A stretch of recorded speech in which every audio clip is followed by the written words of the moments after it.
Então, recentemente, a ISA-CETEP, a Transmissão Paulista de Ações de Código TRPL4, divulgou seu resultado referente ao segundo trimestre de 2023, e esse resultado veio com um aumento bem forte do seu lucro líquido, né? Um aumento de 252,6%.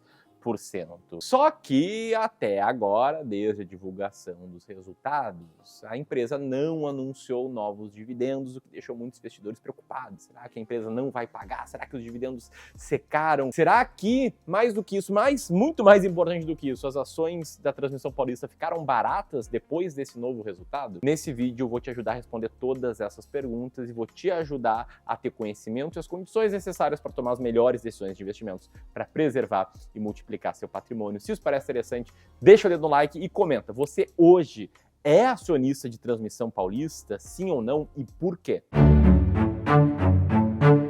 Para colocar todo mundo na mesma página, é importante você entender como é que funciona o business, como é que funciona o negócio da Transmissão Paulista, né? Como o nome fala, essa é uma empresa de energia elétrica com foco no subsetor de transmissão de energia elétrica. Lembrando que esse grande setor de energia elétrica tem basicamente três grandes subsetores, né? A geração, a transmissão e a distribuição de energia, e a Transmissão Paulista, o nome deixa muito claro, né? Tá no business de transmissão. E pela rede de transmissão da ISA-CETEP, trafegam 30% de toda a energia elétrica transmitida no país, sendo 60% da energia transmitida na região sudeste e 92% da energia transmitida no estado de São Paulo, né? Por isso que é a Transmissão Paulista. Então, esse aqui é um business em que a empresa participa de leilões com o estado e, ganhando esses leilões, ela libera as concessões dela. Você pode ver aqui nessa tela como o prazo de vencimento das concessões da ISA-CETEP são prazos geralmente, na média, mais longos. E é importante você entender o básico dessa dinâmica, porque em breve eu vou explicar sobre os resultados da empresa e isso vai te ajudar a compreender melhor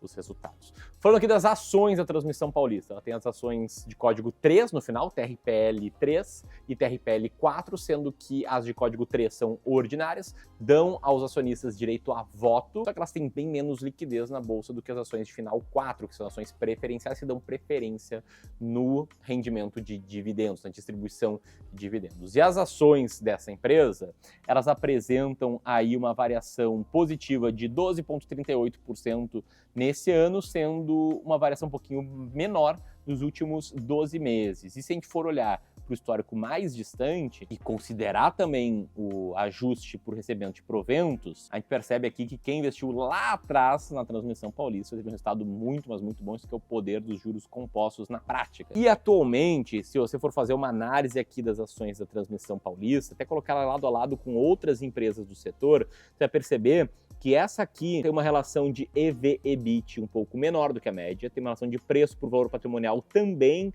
menor do que a média, preço por lucro menor do que a média, porém a conta chega na parte de dividendos, né? O dividend yield atual da Transmissão Paulista é menor do que dos seus pares. Aliás, tá? Se você quiser baixar essa planilha aqui, em que você pode comparar diferentes empresas do mesmo setor ou de outros setores, agora você pode, tá? Essa nossa planilha inteligente de seleção de ações, desenvolvida pelo Clube do Valor, para te dar aí acesso a informações ricas para que te ajude a tomar melhores decisões, e você pode fazer o download dela gratuito, apertando nesse botão aqui. Enquanto você vai fazendo o download, acho que tem duas grandes perguntas aqui que eu preciso te ajudar a responder. A primeira é sobre os dividendos, né? Por que eles estão menores do que outras empresas do setor, como eu acabei de te mostrar, e por que a empresa ainda não divulgou a distribuição de dividendos? E a segunda é sobre se Transmissão Paulista está ou não barata. Isso é claro, né? Eu só consigo falar de acordo com o meu método de seleção de ações, que, se você não conhece, é o método de seleção das ações mais baratas da bolsa. Mas para eu te responder essas duas perguntas, primeiro, você tem que ter um contexto um pouco maior dos resultados da empresa. Então aí por trás, né, desse aumento de 252,6% no lucro líquido, o que a empresa divulgou foram números bem sólidos, né, com um crescimento da receita líquida de 21%, um crescimento menor dos seus custos e despesas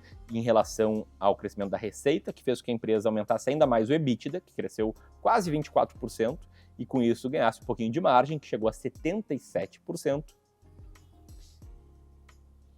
E lá na última linha, como eu falei, o lucro líquido foi bem superior ao mesmo período do ano passado, aumentando bastante seu return on equity. Os principais drivers de aumento do lucro líquido, a gente teve um aumento da receita líquida da empresa e também ajustes de equivalência patrimonial e resultado financeiro. E esse aumento da receita líquida tem tudo a ver com o resultado operacional da empresa, né? Crescendo aí a receita líquida operacional em 23%, com ganhos, né, de reajuste pelo IPCA da sua receita anual permitida. Isso é algo comum no setor, a receita dela é reajustada pela inflação, e também com ganhos aí vindos de novos projetos, que é quando uma empresa de transmissão de energia começa a extrair receita dos leilões que ela ganhou lá atrás e das construções que ela fez de linhas de transmissão. E outra coisa que vale destaque é o crescimento da RAP potencial da empresa para o ciclo de 2023/2024, aí na tela. Sendo que o management é bem claro sobre a intenção de daqui para frente seguir participando ativamente de novos leilões para arrematar novas linhas de transmissão. Inclusive, nesse último trimestre, eles arremataram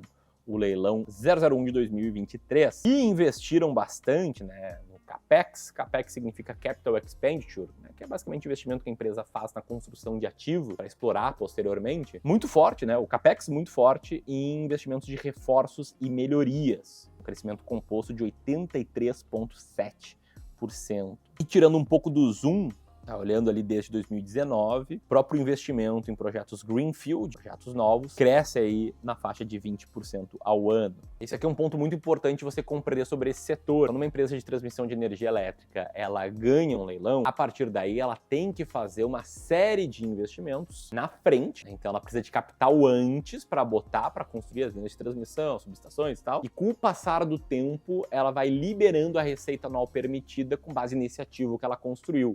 Ela ganhou o direito de construir esse ativo aí participando e vencendo os leilões. Já que a própria empresa ali dá uma explicação mais detalhada, né, de como é que vai funcionar o CAPEX, quanto vai ser investido em cada ano, né, nesse leilão novo que ela arrematou e a partir de quando ela vai conseguir extrair a receita. E é importante, sobretudo depois para a gente conectar com os dividendos, você entender essa dinâmica e essa intenção, esse apetite da empresa em participar de mais leilões. Eu já vou te falar sobre o que eu achei dos resultados da companhia, mas antes vamos lá falar dos tais dividendos, que até agora não foram anunciados. Lembrando aqui que a Isacetep ela tem como política de distribuição de dividendos distribuir até 75% do lucro líquido regulatório. E aí no mapa de calor dos dividendos, aqui do site Status Invest, ela costumou nos anos anteriores, na questão de 2022, anunciar novos dividendos de 2 a 4 vezes por ano. E até aqui, em 2023, ela apenas anunciou em abril e não teve um anúncio que veio junto com um novo resultado da empresa. Sendo que o último anúncio, a última data com, foi lá no final de 2022, né, para pagamento em abril desse ano. E essa decisão entre distribuir ou não dividendos é uma decisão de alocação de capital que a empresa tem que fazer. Basicamente, você entendeu, né, que ela precisa ali investir muito forte antes de liberar a nova receita, e para que ela invista muito forte, esse capital tem que ter origem em algum lugar, que pode ser da própria operação da empresa, ela pegando o fluxo de caixa gerado e reinvestindo, né, via CAPEX, e pode ser da emissão de dívida, aí seria ela contraindo dívida, aumentando a sua dívida líquida para fazer esses investimentos, e pode ser também com emissão de novas ações, e não é algo visto com muitos bons olhos no mercado, porque quando uma empresa emite novas ações, ela está diluindo todos os seus acionistas. Uma empresa emite ações, você não compra na emissão, você é diluído, né? Você continua ali o mesmo pedaço da tua pizza, só que essa pizza fica uma pizza um pouco maior, então esse pedaço ele tem um percentual menor. E posto que essas são as três formas da empresa gerar dinheiro para fazer investimentos, para aumentar a receita no longo prazo, vale a pena dar uma olhada para o endividamento dela, numa relação de 2,65 vezes a dívida líquida EBITDA, que para o setor não é uma relação muito alta. Não à toa que mesmo com o custo médio da dívida de 11,83% ao ano, a Fitch, uma agência de classificação de risco, garante investment grade e a nota AAA, né, para a Isacetep. Então, muitos investidores, sabendo disso, demonstram que a empresa ali está com níveis ok de endividamento, só que ela vai ter muitos investimentos para fazer nos próximos anos. E isso pode fazer com que ela aumente a dívida se ela distribuir muitos dividendos. Foi basicamente tudo isso que assustou muitos investidores que pensaram, meu Deus, os dividendos secaram. E não à toa, um pouquinho antes de eu gravar esse vídeo, a diretora financeira da empresa afirmou na teleconferência com os analistas que a empresa vai manter sua política atual de pagamento de dividendos. Aí tranquilizou os acionistas, dizendo que a empresa vai pagar 75% do lucro líquido regulatório, estando limitada, né, o endividamento a 3 vezes a dívida líquida sobre o EBITDA, possivelmente vem dividendos em algum momento no futuro. Falando ainda em dividendos, né, olhando historicamente, esse patamar de 4% de yield, fazia tempo que a empresa não chegava nele. Em 2022 e 2021, por muitos períodos, a empresa teve com yield superior a 10%, na verdade, desde 2018 isso daqui. O que não é garantia nenhuma que o patamar vá voltar ao que foi historicamente. De todas as perguntas que pairam no ar, ainda tem a pergunta se Transmissão Paulista está ou não barata de acordo com o meu método. Antes disso, né, se você por acaso se identifica como alguém que entende que não tem muito tempo para acompanhar assim várias das empresas que investe, não tem muito tempo para acompanhar e se dedicar ao mercado financeiro, e até entende que seu tempo é muito melhor utilizado quando você foca no seu trabalho, foca em ganhar mais dinheiro, foca na sua família, em ver seus filhos crescerem, enfim, ser uma pessoa muito próxima aí das pessoas que você ama, e ainda se sente inseguro na hora de tomar decisões de investimentos, eu queria te convidar a conhecer os nossos serviços de Wealth, né, que servem justamente para quem sente que não tem muito tempo para investir e quer ter alguém ao lado sem conflitos de interesse, te ajudando a tomar boas decisões de investimento. Esse serviço ele é perfeito para quem sente que tem pouco tempo e tem um patrimônio já superior a R$500 mil, ou seja, se você tem 500 mil, 1 milhão, 10 milhões, 20 milhões para investir, você pode conhecer nosso serviço de Wealth e pedir para receber uma ligação de algum colega meu aqui do Clube do Valor apertando nesse botão aqui. Dito isso, vamos lá à pergunta, né? Transmissão Paulista está barata? Bom, se você é clubista, você sabe que eu sei o que é a estratégia das ações mais baratas da Bolsa. E eu não vou explicar a estratégia aqui nesse vídeo, porque nesse material que você está vendo agora, eu explico tintim por tintim da estratégia, o racional dela, os estudos que eu usei para construir ela. Então, se você quiser conhecer a estratégia, conhecer seus critérios, conhecer outras 10 ações baratas, você pode apertar nesse botão também, fazer o download gratuito do nosso e-book. Se eu rodar a estratégia aqui e comparar todas as ações da Bolsa, você vai perceber que Transmissão Paulista é atualmente a 28ª ação mais barata da Bolsa, com um earning yield de 14,29%.